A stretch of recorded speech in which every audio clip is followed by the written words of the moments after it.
உட்காருங்கள், உட்காருங்கள்.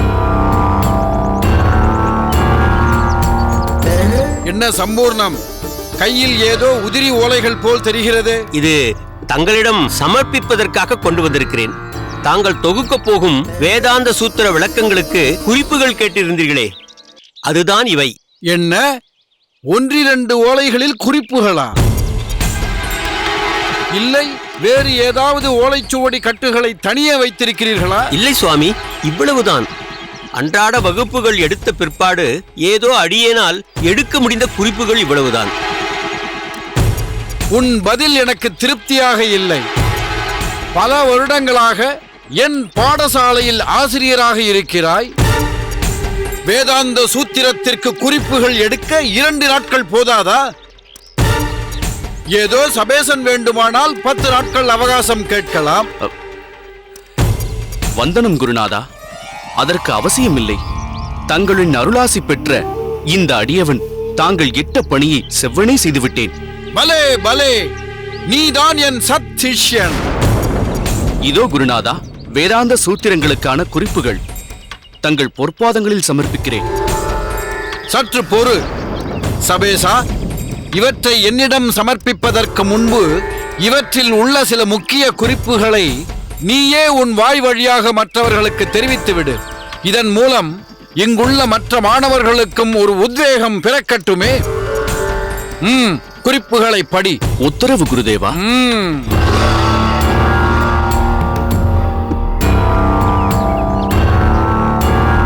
ஈசா வாச்சோ உபனிஷம் தெரிவிக்கிறது, ஈஸ்வரன் அங்கிங்கெனாதபடி எங்கும் பிரகாசமாய் நிறைந்திருப்பதால் பொய்யான இவ்வுலகம் மெய் போன்றது போல் தோற்றமளிக்கிறது. மரத்தில் காய் காய்ந்தவுடன் பூ உதிர்ந்து போவது போல ஞான சித்தி ஏற்பட்டவுடன் கர்மம், அதாவது நாம் செய்ய வேண்டிய செய்த செயல்கள் பறந்து போகும். அதற்கு பிறகு படிப்படியாக அனைத்தும் ஓம் என்னும் பிரணவத்திலும் கடைசியில் அதுவும் சமாதி நிலையில் ஒடுங்கும். பலே பலே, மேலே படி. இப்பிரபஞ்சத்தில் உள்ள அனைத்தையும் ஆத்மாவிலும், ஆத்மாவையே அனைத்திலும் காண்பவன் எதில் வேற்றுமை காண்பான்? அனைத்தும் ஒன்றே. இந்த கேனோ உபனிஷத் சொல்கிறது, அந்த பரமாத்மாவின்றி ஓரணவும் அசையாது என்று. ஆஹா. அது மட்டுமல்லாமல் பிரம்மத்தை காற்றால் அசைக்க முடியாது, ஜலத்தால் நனைக்க முடியாது, நெருப்பால் எரிக்க முடியாது. எனவே யாராலும் பிரம்மத்தை அறிய முடியாது. அடுத்து உள்ளதை படி. ஓமித்யே தக்ஷரம் உத்கீதாம் உபாசித். ஒருவன் ஓம் என்னும் வார்த்தையையே வழிபட வேண்டும். அடுத்ததாக குருதேவா, என்ன? குறுக்கிடுவதற்கு பொறுத்தருள வேண்டும். சபேசன் வேதாந்த மந்திரங்களை உச்சரிக்கும் விதத்திலும் அதன் அர்த்தத்தை உச்சரித்த விதத்திலேயே பொருள் கொள்வதும் மிகவும் தவறாக இருக்கிறது. நான் சரியாகத்தான் கூறுகிறேன். குறிப்பிடுக்க திறமை இல்லாமல் என் திறமையில் குறை காணுகிறாயா?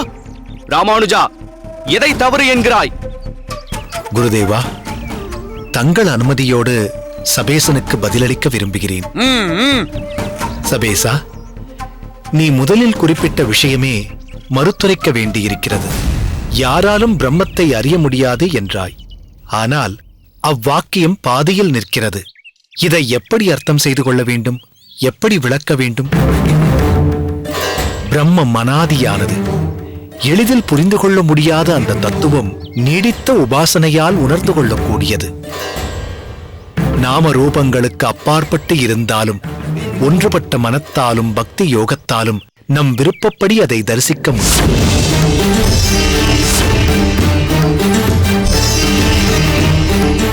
சரி, அடுத்து ஒரு உபனிஷத் வாக்கியம் சொன்னாய். ஆமாம், சாந்தோக்கிய உபனிஷத் வாக்கியம் தான் அது. சாந்தோக்கிய உபனிஷத் வாக்கியம் என்பதை அடியேனும் அறிவேன். ஆனால் அதை உச்சரித்த விதமும் அதற்கு அர்த்தம் கொண்ட விதமும் தான் மிகவும் தவறு. ஓமித்யே தக்ஷரம் உத்கீதா உபாசித், இதில் என்ன தவறு இருக்கிறது? நீ சொன்ன வாக்கியத்தில் உத்கீதா என்றாயே. ஆமாம். அது உத்கீதா அல்ல, உத்கிதா. அப்படித்தான் உச்சரிக்க வேண்டும். சமஸ்கிருதத்தில் 4வது வர்க்கத்தில் உள்ள தகார ஒலியில் நீ உபயோகித்தது முதல் த. ஆனால் உச்சரிக்க வேண்டியது 2வது த. மேலும் நீ ஓம் என்ற வார்த்தையை வழிபட வேண்டும் என்று பாதியில் நிறுத்தி அடுத்ததற்கு போக முற்பட்டாய். ஆமாம், அதற்கென்ன? அத்தோடு நின்றுவிட்டால் நிச்சயம் தவறுதான். நீ சொன்ன வாக்கியத்தை உள்ளார்ந்து பொருள் கொள்ள வேண்டாமா? அவ்வாக்கியத்தில் அக்ஷரம் என்பது பரபிரம்மத்தையே குறிக்கிறது. பரபிரம்மே அனாதியானது, அழிவுக்கு உட்படாதது, அழிக்க முடியாதது. எனவே அந்த பரபிரம்மே வழிபட வேண்டியது.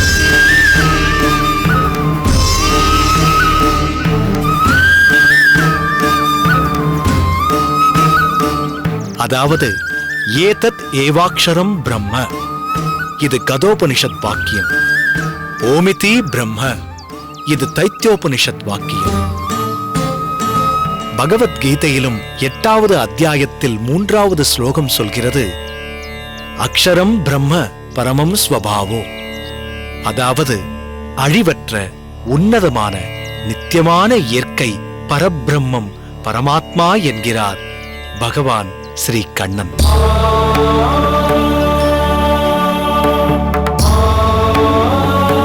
அதாவது பிரம்மம் என்று சொல்லப்படக்கூடிய ஜீவாத்மாவிற்கும் மேம்பட்டது அந்த பரபிரம்மம்.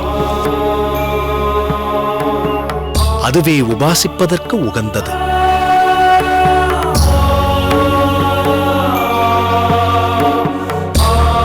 சபேசா, உன் முயற்சி பாராட்டுக்குரியதுதான்.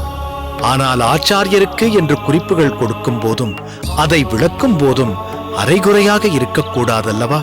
உச்சரிப்பும் முக்கியமல்லவா? ஒரு மகோன்னதமான விஷயத்தை ஆராயும் போது ஆழ்ந்த ஆத்ம ஞானம் அவசியம். மேலோட்டமாக பார்ப்பது நுனிப்புல் மேய்வதற்கு சமானம். ஓம் எனும் அக்ஷரம் வெறும் வார்த்தையால் பார்க்கப்பட்டால் அல்லது உணரப்பட்டால் அது மிகவும் தவறு. அந்த அக்ஷரம் உன்னுள் உறைந்திருக்கும் பரபிரம்மத்தை உணராமல் போனால் வெறும் வார்த்தையால் என்ன பலன்? இதைத்தான் அடியேன் எடுத்துக் கூற தலைப்பட்டேன் குருதேவா. வேதாந்தமே ஆழ்ந்த முடிவான விஷயமாயிற்றே குருதேவா. அடியேன் பேசியதில் ஏதாவது தவறிருந்தால் மன்னித்து விடுங்கள். எப்படியோ இவ்விவாதத்தை தங்கள் சிந்தனைக்கே விட்டுவிட்டேன். இதுபோன்ற அரைகுறையான குறிப்புகளை தாங்கள் ஏற்றுக்கொள்ளத்தான் வேண்டுமா குருதேவா? சற்று சிந்தித்துப் பாருங்கள்.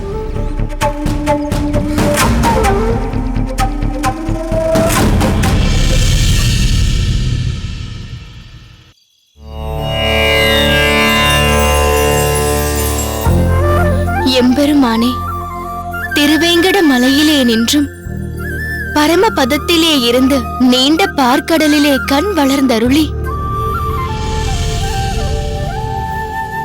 ஒப்பற்ற பூமியை அளந்து ஒப்பற்ற அந்த பூமியை வயிற்றிலே வைத்து வராகமாய் ஒப்பற்ற அந்த பூமியை குத்தி எடுத்து நன்றாய் சென்ற நாள்களிலே நல்ல உயிரான பயிர்களை படைத்து அப்போது அந்த மனிதர்களுக்கு தங்கள் தங்கள் குணங்களுக்கு தக்கபடி அடையத்தக்க தேவதைகளை ஏற்படுத்தி இப்படிகளாலே நன்மை செய்தருளின பரமபுருஷன் நீ என்றோ?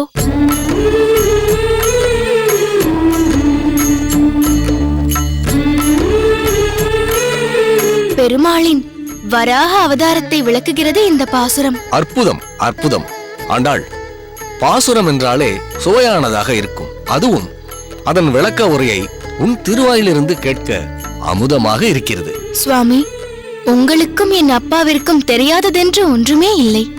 ஏதோ நீங்கள் கேட்டீர்களே என்பதற்காக நான் பாசுரத்தை சேவித்தேன், அவ்வளவுதான். நமஸ்காரம் பட்டரே.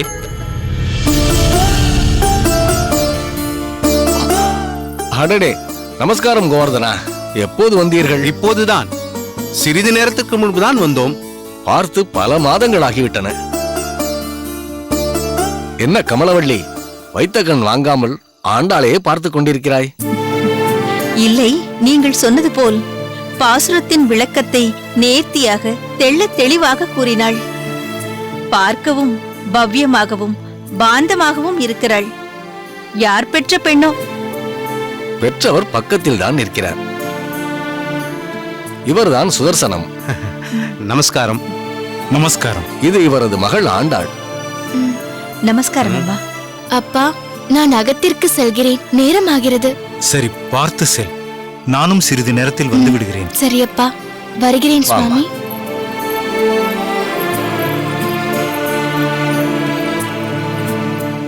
என் மனமுவந்த பாராட்டுக்கள் இப்படி ஒரு பெண்ணை பெற்றதற்கு. முகஸ்துதிக்காக சொல்லவில்லை. கோயிலுக்கு வந்தது முதல் பார்த்து கொண்டுதான் இருக்கிறோம். உங்கள் மகள் ஆண்டாளை முகத்தில் கனிவு, பேச்சில் முதிர்ச்சி, நடத்தையில் பணிவு, பாசுரத்தில் ஈடுபாடு கொடுத்து வைத்தவர் நீங்கள். உங்களைப் போன்ற பெரியவர்களின் வாழ்த்தும் ஆசியும் அவளை நன்றாக வாழ வைக்கட்டும். கோவர்தனம், உங்கள் மகனை அழைத்து வரவில்லையா? அவன் வேலை நிமித்தமாக வேறு ஒரு ஊருக்கு சென்றிருக்கிறான். ஓஹோ, அதுதான் நாங்கள் வந்திருக்கிறோம். வியாபார விஷயமாக ஒவ்வொரு ஊராக அலைந்து கொண்டிருக்கிறான். விரைவில் அவன் திருமணத்தை நிச்சயிக்கலாம் என்று இருக்கிறோம். எங்களுக்கு உகந்த பெண்ணாக பார்த்து கொண்டிருக்கிறோம். கவலைப்பட வேண்டாம். எங்கு யாருக்கு முடிச்சு போட்டு இருக்கிறாரோ இந்த பெருமாள் அங்குதான் அமையும். என்னதான் நாம் முயன்றாலும். நீங்கள் சொல்வது உண்மைதான். பெருமாள் எங்களுக்கு கை காண்பித்து விட்டார். இந்த கோயிலுக்குள் நுழைந்ததும் நாங்கள் தேடிக்கொண்டிருக்கும் எங்களுக்கு உகந்த பெண் கிடைத்து விட்டாள். அப்படியா? யார் அந்த பெண்? வேறு யாருமில்லை, இவருடைய மகள் ஆண்டாள் தான்.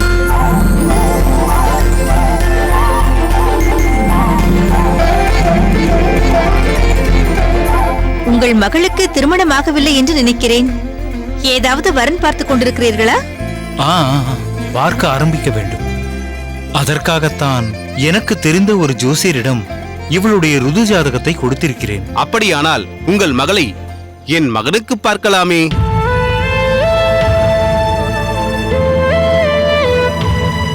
சுதர்சனம், என்ன யோஜனை? இவர்கள் சம்பந்தம் பேசுவதில் எனக்கு மகிழ்ச்சியே. ஆனால் இவர்களை பார்த்தால் வசதி படைத்தவர்களாக, செல்வந்தர்களாக தெரிகிறார்கள். என்னை பற்றியோ உங்களுக்கு நன்றாகவே தெரியும். சுவாமி, நாங்கள் உங்களிடம் உங்கள் மகளை என் மகனுக்கு பார்க்கலாமா என்றுதான் கேட்டோம். உங்கள் செல்வத்தை பற்றி கேட்கவில்லை. அதை பற்றி நாங்கள் கவலை கொள்ளவும் இல்லை. எங்களுக்கு குணம்தான் பிரதானம், பணம் அல்ல. இன்னும் என்ன தயக்கம் சுதர்சனம்? அவர்கள் தான் தெளிவாக கூறிவிட்டார்களே. இவர்களை பற்றி அடியனுக்கு நன்றாகவே தெரியும். பெருமாளே ஒரு வழி காட்டியிருக்கிறார், இவர்களை அனுப்பியிருக்கிறார். அப்படி எடுத்துக்கொள்ளுங்களேன். நீங்கள் சொல்வதெல்லாம் சரிதான். இருந்தாலும் அகத்திற்கு சென்று என் மனைவியிடம் ஒரு வார்த்தை கேட்டுவிட்டு முறைப்படி தெரிவிக்கிறேன். நீங்கள் சொல்வதும் சரியே. மனைவிக்கு தக்க மரியாதை கொடுக்கிறீர்களே, இதுவும் எனக்கு பிடித்திருக்கிறது. உங்கள் உயர்ந்த குணத்தை எடுத்து காட்டுகிறது. அவர்களையும் கலந்து ஆலோசித்து ஒரு நல்ல முடிவாக சொல்லுங்கள். எங்களை பொறுத்த அளவில் நாங்கள் தீர்மானித்து விட்டோம். சரி சுவாமிகளே, அர்ச்சனை செய்து கொடுங்கள். யார் பேருக்கு அர்ச்சனை? நாங்கள் மனதில் நினைத்த பெண் எங்கள் அகத்திற்கு மாற்று பெண்ணாக வர வேண்டும் என்று ஆண்டாளின் பெயரிலேயே அர்ச்சனை செய்து விடுங்கள். பாருங்கள்.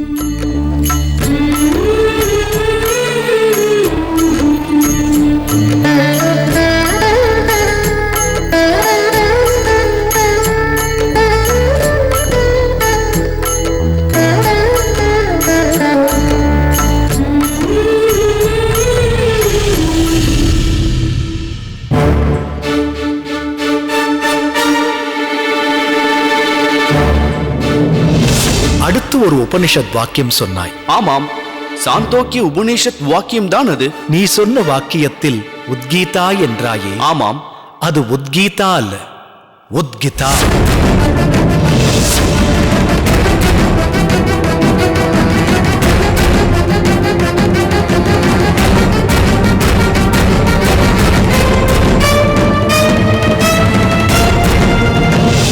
பரபிரம்மே அனாதியானது, அழிவுக்கு உட்படாதது, அழிக்க முடியாதது. எனவே அந்த பரபிரம்மே வழிபட வேண்டியது.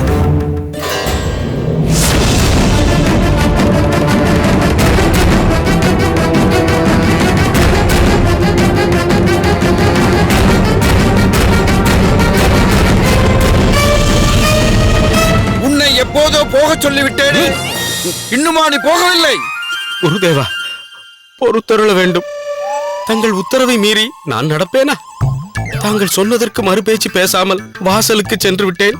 அங்கே சம்பூரணம் நின்று கொண்டு தங்களை பார்த்தே ஆக வேண்டும் என்று பிடிவாதம் பிடித்துக் கொண்டிருக்கிறார். அதை சொல்ல நீ இங்கு வந்து விட்டாயா? அவர் பிடிவாதத்தால் நீ பல படியாக என்னிடம் சாபத்தை வாங்க துணிந்து விட்டாயா? குருநாதா, சாபமா? இந்த பாவியை சபித்து தங்கள் சக்தியை குறைத்துக் கொள்ள வேண்டாம்.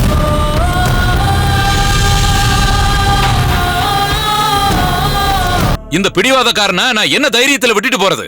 ஏன் இந்த அடியவன் மேல் உனக்கு நம்பிக்கை இல்லையா? நம்பிக்கையை விடுங்க சாமி.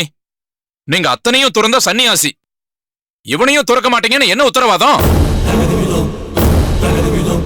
வேற யாரு? நீ தான் வா, பிரீதா வா.